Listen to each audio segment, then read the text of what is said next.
Hey guys, I'm going to be talking about the books that I read in August and September. I read a total of 6 books, and I'm going to start talking about the books that I read in August and then the ones I read in September. In August, the book of my month was spent reading Dante's The Divine Comedy.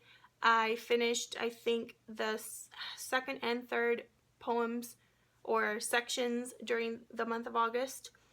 This is the Oxford World Classics edition. It was translated by C.H. Sisson, and I thought it was an okay translation. I didn't find it super easy to understand or, super easy reading, but I did understand a lot of the poems, and I didn't really have a problem following the story. If you're not aware what the Divine Comedy is about, it's basically a very long poem broken up into 3 sections, or you can look at it as a series of poems broken up into 3 sections.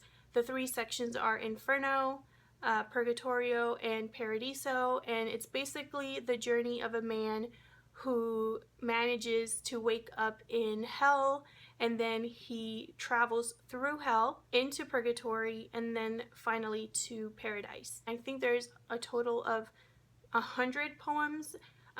Pretty much every poem is just packed with references.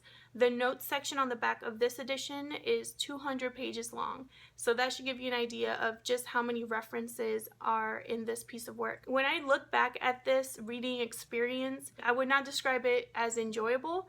It was a lot of work for me because I realized as I was reading all 3 sections that if I was not reading the notes in the back or following along with the notes in the back, I felt like I was missing a lot of the meaning of the poems, or I was missing what Dante wanted to tell me. And because I had to reference the notes so much, it became kind of a more of a study than reading for enjoyment. I hope that makes sense. I didn't really enjoy reading it, but I am very glad that I did. I'm glad that I took the time. I'm glad that I gave it pretty much all of my focus when I was reading it, because I think this is a masterpiece. The way that Dante incorporates so many historical events, so many religious figures in history, how he talks politics, science, astronomy. He just knows so much, and you can tell when you read this book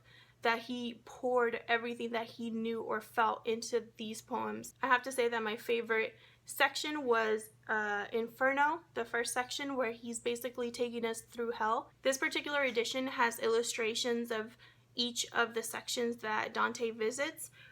So for example, Dante's Hell is the first section, and the illustration pretty much takes you through all the different parts of hell, which was a lot of fun to reference when I was reading the poems. And then the same with Purgatory. There's another illustration so that you can kind of see what Purgatory would look like in Dante's mind. So anyway, all of that to say that again, I did not enjoy reading this. It wasn't an enjoyable experience for me, but I am very glad that I did it. I'm glad that I pretty much, wrote this one off my list, and I appreciate it for what it is. During August, I also did my first reread of the year. One of my reading goals this year was to reread some of my favorite books, and it took up to August for me to read the first one. In October, I'll be rereading another one, but in August, I buddy read Jane Eyre with Dulce here on BookTube. I'll have her channel linked down below.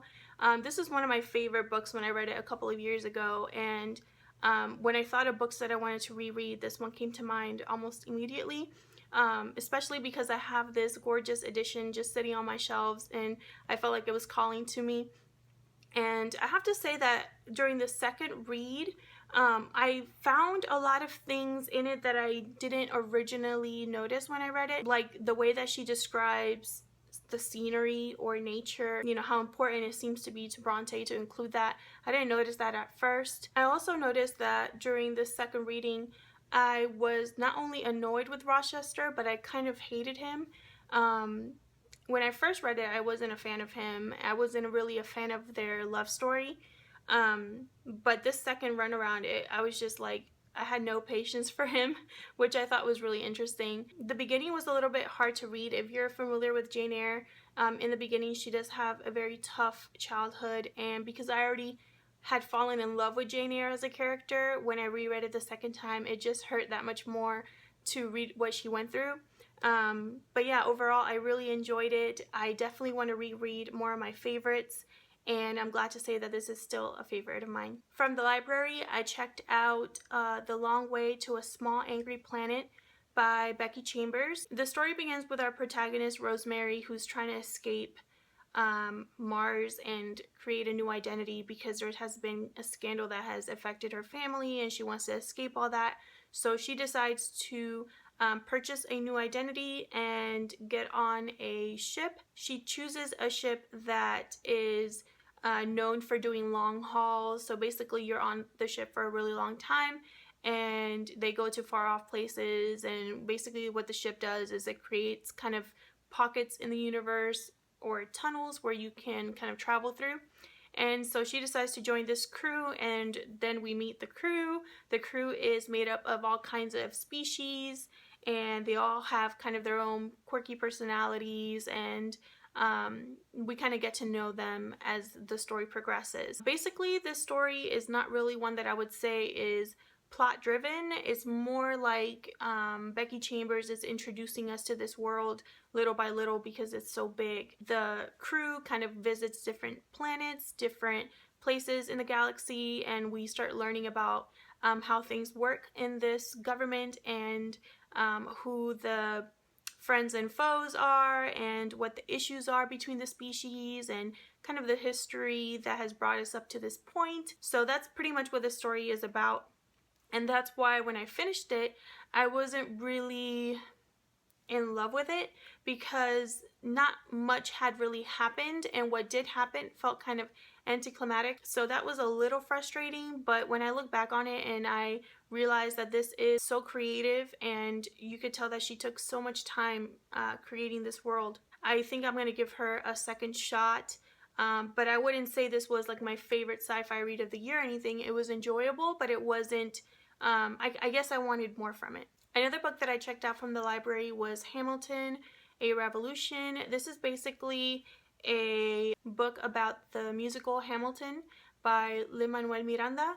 I have a soft spot for him because he is Puerto Rican, and so am I. So I have been following his career for a while, because I'm really proud of him. And I finally listened to the soundtrack a couple months ago, and I really loved it. I think it's a creative spin on history, and I decided to check out the book because this book is really expensive if you wanted to just buy it at the bookstore. I think it's almost $50, and I was like, I want to see if it's, worth it. The book is essentially a guide to Hamilton the musical. There's a lot of chapters to talk about how they came up with the musical, little glimpses into Miranda's mindset when he started writing it. The book also has a bunch of pictures, and photos are nice and big, and then printed on some of those photos is the entire script for the musical. So you can follow along and listen to the musical, which is what I did. And I thought it was a lot of fun because Miranda has kind of put different footnotes in different lines and things like that, and he pretty much has a running commentary throughout the entire book.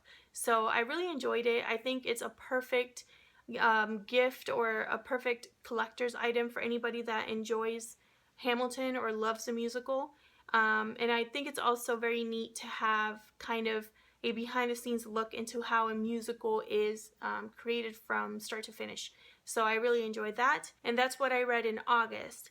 In September, I checked out 7 Brief Lessons in Physics. This is kind of marketed towards people that are new to physics or want to read about physics in a way that makes sense and isn't too complex. I thought this was okay. It was kind of disappointing for me, to be honest, because there are so many different ways that you can introduce scientific theories to a reader who's not really used to reading those things. Analogies, examples, drawings, all of these things help. And there is some of that in this book, but it's very, very small. It's almost like Rovelli was more focused on writing kind of prose, scientific prose, and I wasn't a really big fan of that. I really wanted to get down to the nitty-gritty. It's like a tiny little taste, but you're not really satisfied. And that's how I felt when I finished this book. It was okay, but I wasn't really satisfied. The last book that I read in September was The Heart is a Lonely Hunter by Carson McCullers. This was published in 1940. She wrote this book when she was 23. It's her debut novel. And it's basically about 4 characters that live in a small Georgia town and how each of them are kind of isolated or lonely. She explores different ways that their lives are affected by this loneliness. I was very impressed with this book. It had so much depth and maturity. I would have never expected that a 23-year-old would write a book like this. In my last video, I made a comment about how McCullers' writing reminds me a lot of Harper Lee's To Kill a Mockingbird, and I still stand by that. I think this book is a little bit more gritty. She was able to tackle such hard-hitting topics like race and poverty, morality, but still be so sensitive to the material and add this extra layer of heart to it. I do want to say that this is not a fast-paced novel. You could tell that McCullers is taking her time. She's very protective of all of her characters, so she's going to give you everything she feels is necessary. It's also not really plot-driven. It's more of a character-driven story. It's not really like a happy-go-lucky type of story, so just keep that in mind if you're going to pick this up, that it's not going to be something that's really plot-driven, fast-paced, but I do think that it's definitely worth the read. So those were the books that I read in August and September. If you've read any of these books and want to talk about them in the comments, please feel free. I'd love to talk about them with you. Thank you so much for watching, and I'll see you guys in my next video. Bye.